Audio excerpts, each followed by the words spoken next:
2차 세계대전이 일어날 때 있었던 일입니다. 영국이 아주 속수무책으로 폭격을 받을 때가 있었죠.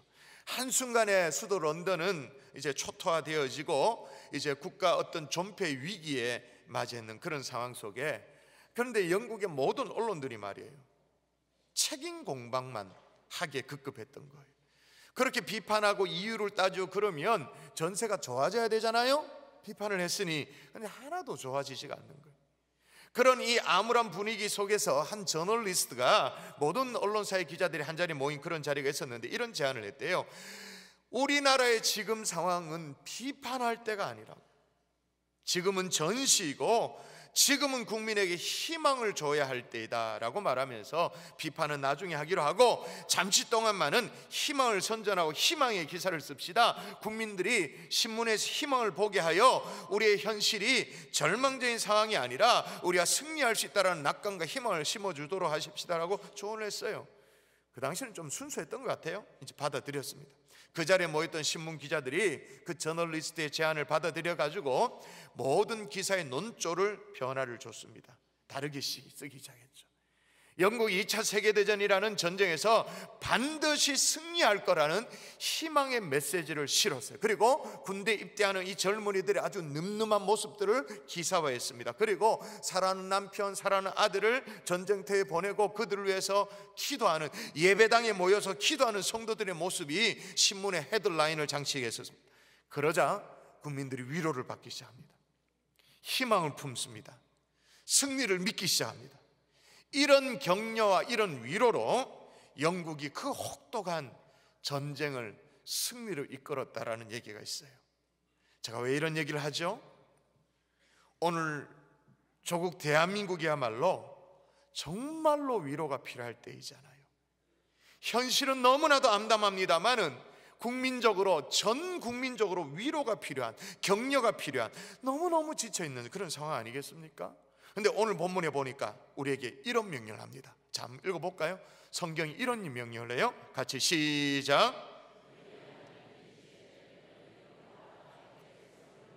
아멘.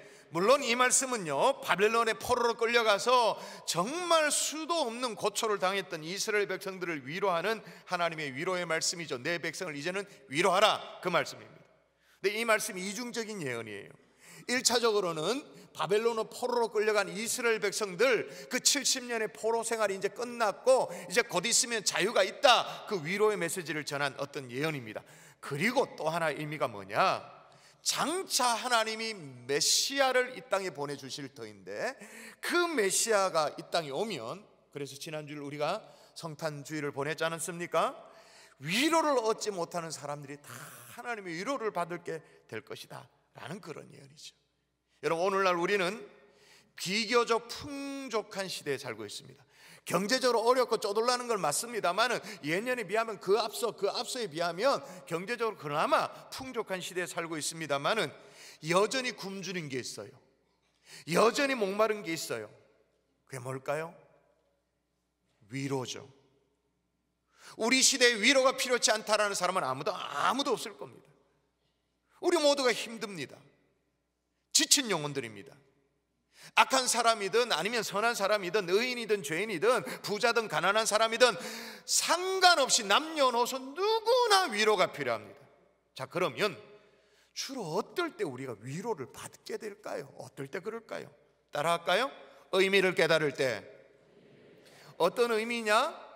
고난의 의미를 깨달을 때 위로를 받게 되어지죠. 우리가 아무리 고단한 삶을 살아도 그 의미를 깨달을 때, 그 이유를 깨달을 때 그게 이해가 됩니다.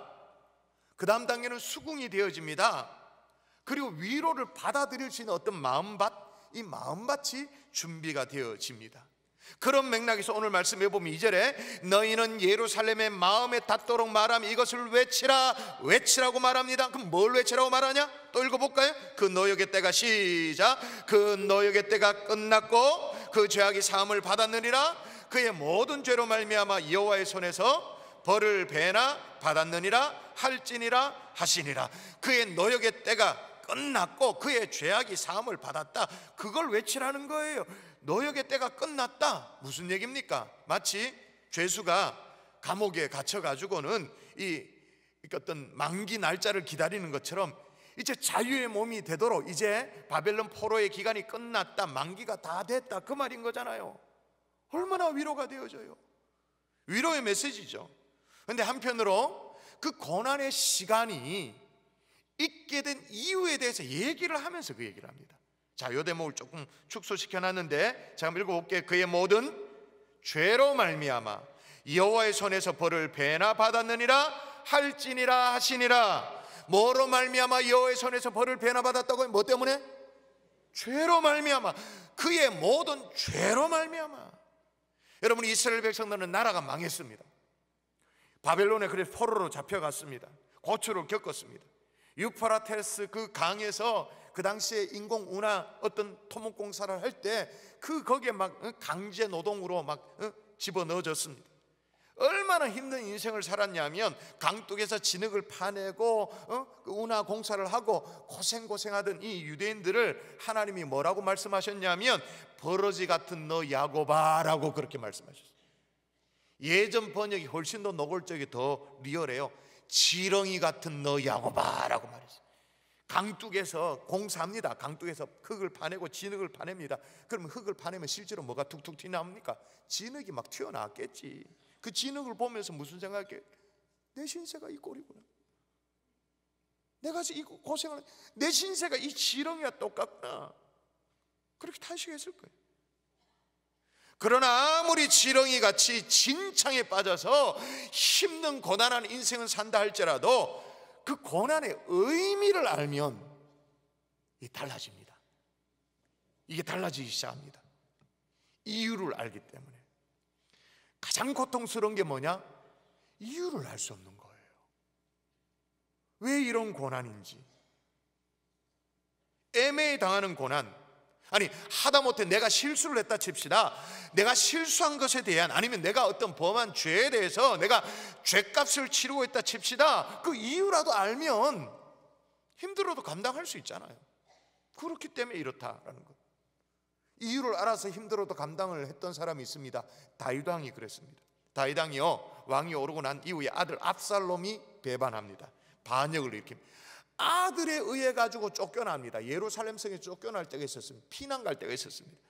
그때 사울 왕이, 우대 왕이었죠. 사울 왕의 신복이었던 시므이라는 사람이요, 살림을 챙겨가지고 쫓겨나가는 다윗 왕을 향해서 저주를 막 쏟아붓습니다. 자, 욕을 막 퍼부어대는데, 자, 한번 읽어볼게요. 시므이가 저주하는 가운데 이와 같이 말하니라. 피를 흘리는 자여, 사악한 자여, 가거라 가거라. 무슨 말이에요? 꺼지라 이 자식아, 이 말이에요. 가거라 가거라. 피를 흘리는 자여. 시므이는요, 사울 왕 가문의 몰락이 다윗 때문이었다고 그렇게 생각했는가 봐요. 그래서 피를 흘리는 자여, 가라 가라고 말. 근데 사실 여러분, 다윗이 진짜 억울하잖아요. 아니, 사울 왕이 몰락한 게 다윗 책임입니까?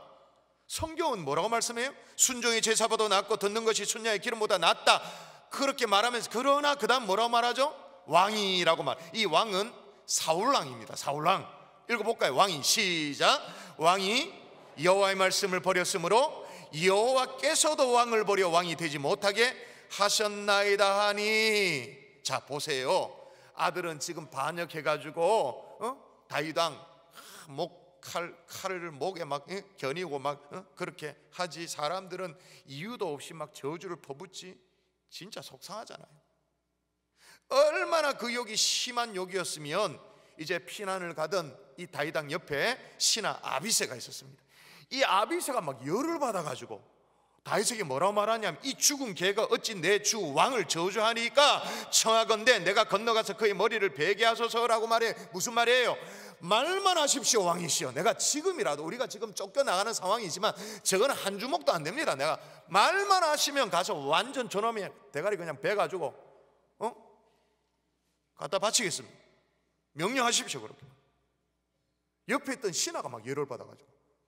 근데 정작 다윗은요, 담담해요.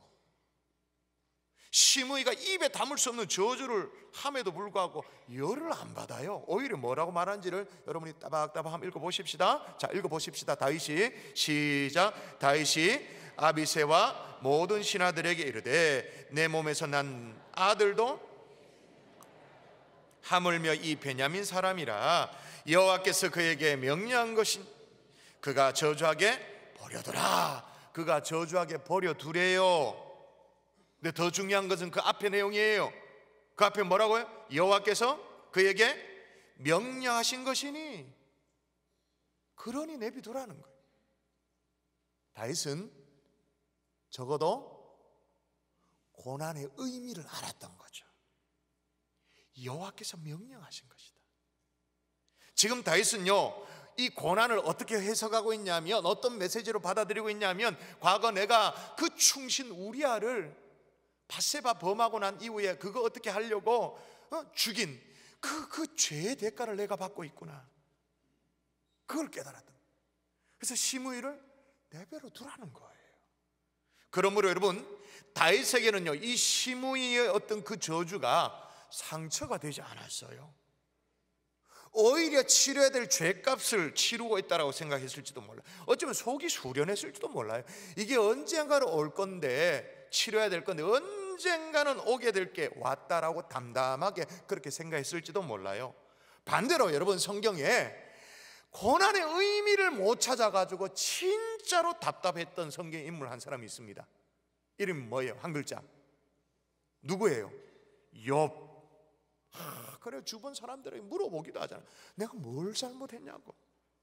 조언을 얻으려고 그렇게 애를 써보는데 아무 소용이 없었잖아요. 여러분, 세상에 진짜로 애매히 당하는 고난 이상으로, 그거 이상으로 답답한 게 어디 있겠습니까? 이유를 당최 못 찾겠는데, 왜 그런지 모르겠는데. 그러나 오늘 본문에 보니까 이스라엘 백성들이 바벨론의 포로로 끌려갔습니다. 이 고초를 당합니다. 그 당하게 된 이유가 뭐라고 말하냐? 버러지 같은 너 야곱아라고 그렇게 일컬어지는 그 이유가 뭐라고 말하느냐? 똑똑히 보십시오. 나오잖아요. 한번 읽어볼까요? 다시 시작. 그 노역의 때가 끝났고 그 죄악이 사함을 받았느니라. 그의 모든 죄로 말미암아 여호와의 손에서 벌을 배나 받았느니라. 모든 뭐로 말미암아? 죄로 말미암아. 그 죄 때문에 이스라엘 백성들이 당하는 고난이 하나님의 징벌이었다라는 거예요. 그들 속에 있었던 그 죄악 때문에 하나님이 지금 잠시 잠깐 그 당시를 다스리던 바벨론 제국을 손에 들어가지고 이스라엘 백성들 정신 못 차리는 거 깨닫도록 하기 위해서 바벨론을 회초리 삼아서 이스라엘을 징계하고 있다. 이걸 깨달아 알게 됐죠. 이런 깨달음으로부터 위로가 시작되어지는 거예요. 우리도 마찬가지입니다.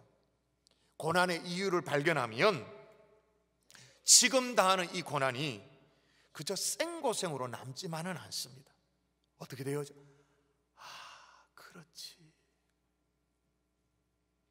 그래서 그랬구나. 하나님을 나를 그냥 진짜 그냥 뺑뺑이 돌리신 것이 아니구나. 야, 그랬구나. 그 이유가 있었구나. 깨달아지는 거예요. 올 한 해 얼마나 고생을 많이 하셨어요? 얼마나 많이 애를 쓰셨어요? 얼마나 밤잠을 자지 못하고 뒤척이는 그런 날들이 얼마나 많았어요? 저도 많았는데 성도에 오죽하겠습니까?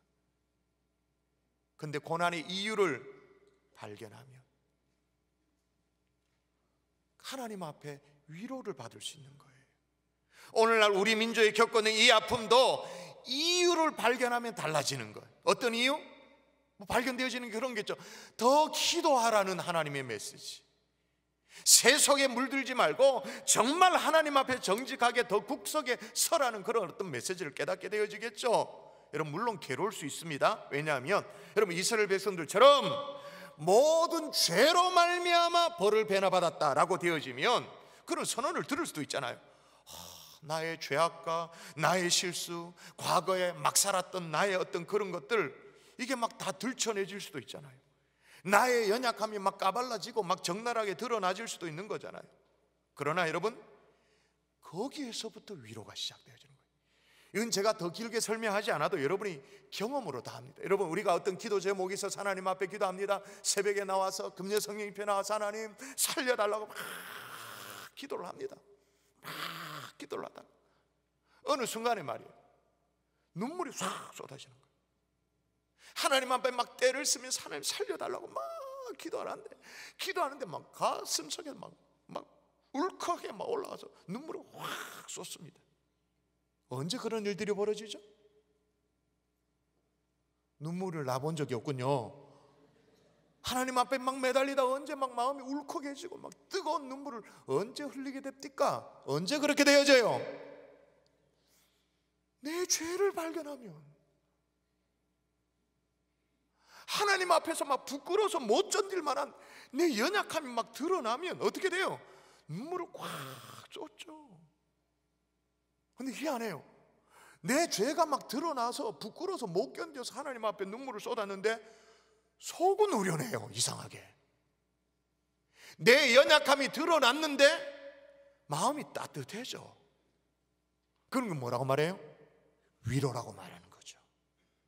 그러므로 여러분, 이 연말에 하나님 앞에서 머무는 시간을 가질 수 있기를 주의 이름으로 축원합니다.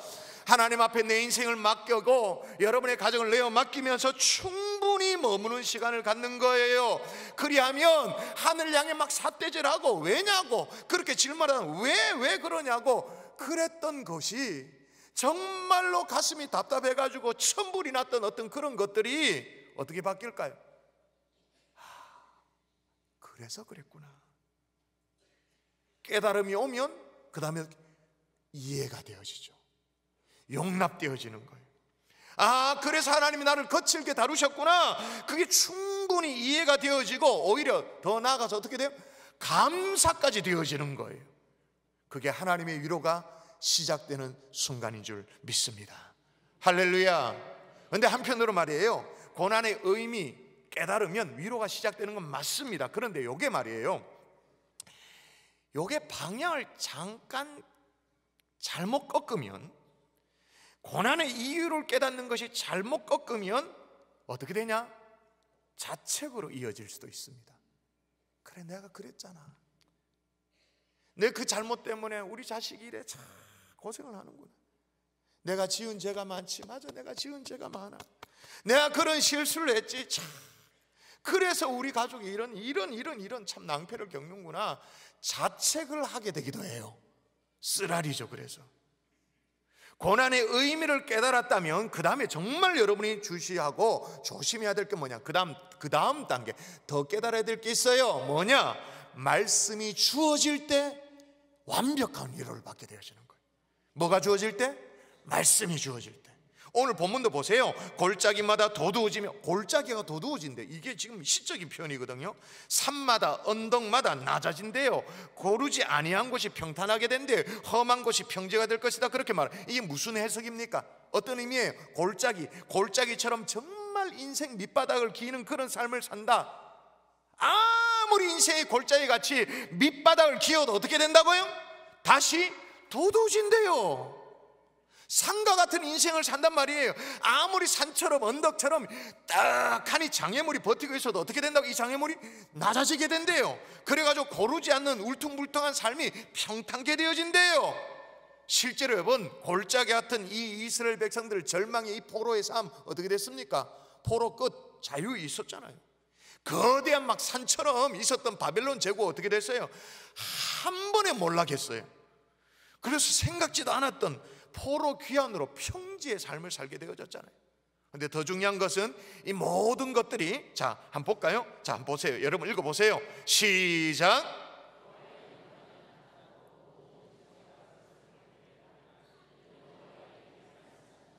여호와의 입이 뭐 했다고요?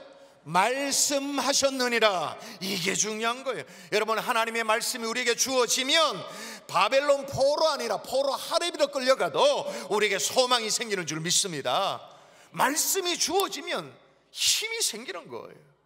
이게 어느 정도로 힘이 생기냐면요, 우리가 한때 참 눈물겹게 불렀던 복음성가 중에 왜 나만 겪는 고난이냐고라는 복음성가 있잖아요. 대략 가사가 이래요. 왜 나만 겪는 고난이냐고 불평하지 마세요. 고난의 뒤편에 있는 주님이 주실 축복 미리 보면서 감사하세요. 너무 견디기 힘든 지금 이 순간에도 주님이 일하고 계시잖아요. 남들은 지쳐 앉아 있을지라도 당신만은 일어서세요. 힘을 내세요. 힘을 내세요. 주님이 손잡고 계시잖아요. 주님이 나와 함께함을 믿는다면 어떤 역경도 이길 수 있잖아요. 여러분, 이 곡을 쓴 김석균 씨가 말이에요, 이 곡을 쓰게 된 동기를 한번 인터뷰에서 소개한 적이 있었어요. 내용이 이렇습니다. 어느 주일날 아침 교회 가기 위해서 부산을 떨고 있는데 전화벨이 요란하게 울렸다. 저 어느 교회 목사입니다. 기억하시겠어요? 아, 네, 안녕하세요. 기억하고 말고요. 순간 목사님이 섬기는 교회 모습이 스쳐갔다. 몇 평이나 될까? 아주 작은 지하교회, 아파트가 숲을 이루고 있는 이곳에 복음화시키겠다는 의지를 가지고 맨손으로 뛰어든 개척교회 목사님의 얼굴이 떠오른 것이다. 한 번 집회 인도하러 갔으면 기억이 안 날 수도 있지만 2번이나 갔으니 금방 생각이 난 것이다. 목사님, 어떤 일로 이 아침에 전화를 주셨어요? 우리 아들이 죽었어요. 아니, 그게 무슨 말이에요?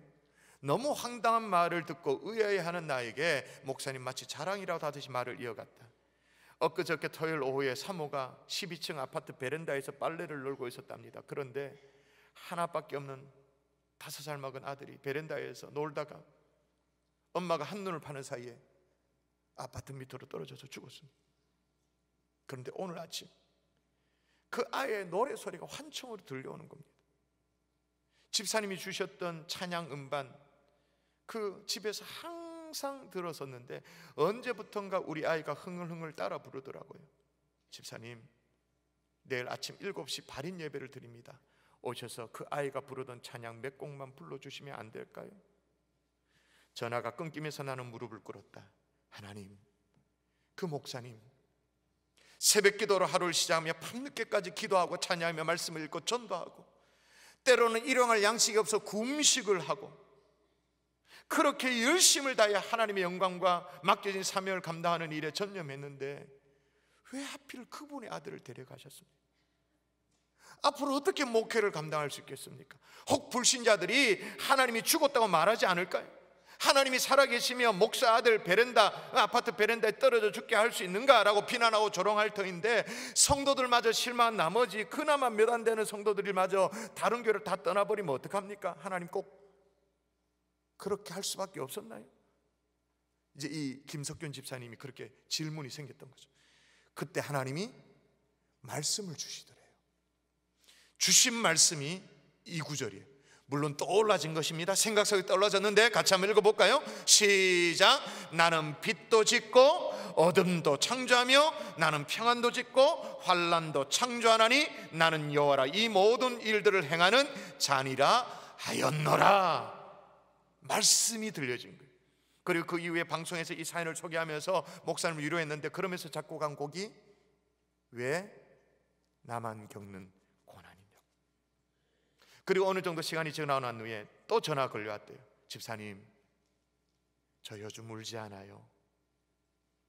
저는 하나님을 믿습니다. 성경에서 일하시는 하나님을 믿습니다. 그리고 저를 통해 일하신 그 하나님을 믿습니다.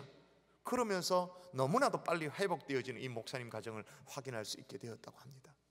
여러분, 말씀이 주어질 때 인생의 수많은 질문들이 사라집니다. 말씀이 주어질 때 여러분, 내 인생에 대한 어떤 질문, 왜냐는 그 수많은 질문들 있잖아요. 그 의문 부호들이 다 사라지고 오히려 감탄 부호로 바뀌게 되는 줄 믿습니다. 그런데 중요한 것은 뭐냐? 말씀이 주어질 때입니다. 내 인생에 대해서 어떤 대안이 마련됐을 때가 아닙니다. 어떤 문제에 대해서 해법이 주어졌을 때가 아니에요. 인간적인 대안이 마련됐을 때가 아니에요. 말씀이 주어질 때 의문부호가 감탄부호로 바뀐다, 그 말인 거예요. 주어진 말씀이 힘이 되고 소망이 된다, 그 말인 거예요. 오늘 본문에도 보니까 여호와의 입의 말씀으로 위로받던 이가 또 어떤 선언을 하는지 보십시오. 어떤 선언을 합니까? 같이 읽습니다. 시작. 푸른 마르고 꽃은 시드나 우리 하나님의 말씀은 영원히 서리라 하라. 말씀의 은혜를 받고 위로를 받으니까 푸른 마르고 꽃은 시드나 우리 하나님의 말씀은 영원하다 선언하는 거예요. 이 김석균 씨가 그로부터 5년이 지나고 난 뒤에 그 목사님을 다시 만났어요. 우연찮게 만났는데 이 목사님이 회복된 것뿐만 아니라 받은 은혜에 대해서 막 자랑을 하더래요. 물론 안타깝지만 앞서 천국 보낸 그 아이 정말 사랑스럽고 지혜로운 아이지만 더 지혜롭고 더 사랑스러운 아들을 주셨다라는 거예요. 아들을 주실 뿐만 아니라 예쁜 딸까지도 선물로 하나님이 주셨다라는 거예요. 뿐만 아니라 이건 목회를 할 수 있을까 너무나도 암담했는데 하나님이 막 쏟아 부어줘 버려가지고는 5년 만에 성전 건축을 이뤘다라는 거예요. 그걸 막 간증을 하는 거예요. 할렐루야. 여러분, 우리 주변에도 위로가 필요한 사람들이 많이 있습니다. 방금 소개한 목사님 이 가정처럼 사랑하는 아들, 딸들을 앞서 보내는 그런 부모들이 이 자리에 계십니다. 지난 2019년 장례가 도대체 몇 건이었습니까? 부모님을 앞서 보낸 그런 자녀도 계십니다. 직장을 잃고 실직의 아픔을 겪고 있는 가장이 이 자리에 계실 수도 있습니다. 경제적으로 파산해가지고 빚쟁이들의 들살에 못 이겨가지고 매일매일을 불안 가운데 떨고 있는 사람들이 있을 수도 있습니다. 믿고 보증을 서줬는데, 연대 보증을 서줬는데 이게 문제가 생겨가지고 정말로 거의 길바닥에 나앉게 된 그런 사람들도 있을 수 있습니다. 질병으로, 원치 않는 사고 때문에. 여러분, 지난 주간에도 우리 계속 기도하고 있잖아요. 지금 두개골이 깨져가 계속 기도하잖아요. 아무리 눈물을 흘려도 이 흐르는 눈물을 주체할 수 없는 큰 슬픔을 당한 사람들이 있습니다. 시험의 상처에 허덕이는 사람들도 있습니다. 정말 이 세상에 수많은 사람들이 아픈 마음을 쥐어짜면서 누군가로부터 위로를 받기를 소원하고 있습니다. 그런데 거기다가 뭐까지 더 얹어졌습니까? 죄짐까지 더 얹어져 있습니다. 그리고 국가적인 상황을 봐도 이거는 완전 한 짐입니다. 이런 우리에게 필요한 것은 뭡니까? 하나님의 말씀으로부터 주어지는 위로인 줄 믿습니다. 여러분의 심령 속에 하나님의 말씀이 들려짐으로 말미암아 누군가를 또 위로할 수 있는 위로자로 우뚝 설 수 있기를 주 예수 이름으로 축원합니다. 그렇게 살았던 사람이 있어요. 말씀의 결론 맺을 텐데요, 1700년대에 있었던 일입니다. 아주 뛰어난 음악가가 한 사람이 있었습니다. 탁월한 재능을 가졌음에도 불구하고 세상 사람들이 안 알아주니까 어떡하겠어요. 세상으로부터 인정을 못 받는 거예요. 그래서 많은 돈을 들여가지고는 음악회를 열어도 그때마다 번번이 실패를 하는 거예요. 그러니까 돈을 들여서 음악회를 열었으니까 어떻게 되겠어요? 엄청나게 빚을 지고 말았죠. 그런데 거기에다가 56세 된 나이에 이 몸의 한쪽에 마비 증세가 온 거예요. 중풍인지 모르겠습니다. 마비가 온 거예요. 빚쟁이들이 연일 계속 괴롭혔습니다. 그럼 몸은 말을 안 듣고 어떡하겠어요? 작곡가가 절망 그 자체잖아요. 근데 어느 날 그를 늘 지켜보면서 관심을 가지고 있었던 친구 찰스 제넨스라는 사람이 찾아왔어요. 그건 신실한 기독교인이었어요. 물론 1700년대면 유럽의 상황이면 웬만한 사람 다 하나님 믿는 사람들입니다. 안 믿는 사람 거의 없죠. 다 하나님 안다라고 말합니다. 근데 이 제넨스는 진짜 그리스도인이었어요. 그래서 그 실망한 자기 친구 음악가에게 한 권의 책을 건넵니다. 여보게, 이 책을 읽고 다시 작곡을 한번 해보게. 인생을 포기하기에는 너무 이르지 않는가? 이 책의 주인이 자네를 다시 일으켜 세울 걸세라고 하면서 한 권의 책을 건네줬어요. 진심으로 건네줬어요. 그 책이 뭘까요? 그 책이 뭘까요? 성경을 건네줬죠. 물론 여러분, 이 사람 1700년 되니까 다 그리스도인이고 다 하나님 알고 성경 다 알아요. 근데 자기 손으로 한 번도 성경을 읽어본 적이 없어요. 친구가 건네주니까 진짜 그저 가지고 다니는 정도가 아니라 진짜 성경을 펼쳐서 읽기 시작했어요. 그러다가 어떤 하나님을 만났을까요? 위로의 하나님을 만난 거죠. 그리고 막 가슴이 뜨거워져서 자신이 만난 이 위로의 하나님을 그 주제로 곡을 쓰기 시작했습니다. 곡을 쓰기 시작했는데 24일 동안요, 모든 것을 잊은 채 정말 곡을 쓰는데 몰두를 했습니다. 그렇게 해서 탄생된 곡이 메시아. 이제 작곡가 이름을 아시겠죠? 핸델입니다. 지난 성탄절에 우리 시온 찬양대가 할렐루야 찬양을 했잖아요. 이 할렐루야는 메시아 곡 가운데 2부 곡의 한 곡이에요. 여러분, 메시아 이 곡이 전곡이 53개가 넘습니다. 53개. 근데 이걸 24일 만에 완전 신들린 것처럼 쫙 써내려가는데, 서곡을 제외하고 앞에 오프닝을 제외하고 테너 서창으로 메시아 곡이 시작되는데, 테너 서창으로 시작되는 첫 곡의 제목, 첫 가사가 뭐냐? 한번 보세요. 저겁니다. Comfort ye my people. 예라는 말은 고죠, 유에 해당되어지는 내 백성을 위로하라. 하나님으로부터 위로를 받은 사람이 곡을 씁니다. 내 백성을 위로하라. 절망과 시리에 빠져있던 수많은 사람에게 위로의 메시지를 전하는 사람이 된 거예요. 하나님은 지금도 저와 여러분을 위로하기를 원하시는 줄 믿습니다. 여러분의 가정을 위로하기를 원하시는 줄 믿습니다. 이 민족, 이 나라를 위로하시는 하나님이신 줄 믿습니다. 그 받은 위로를 가지고 또 다른 영혼들을 위로하는 하나님의 종들 될 수 있기를 주 예수 이름으로 축원합니다.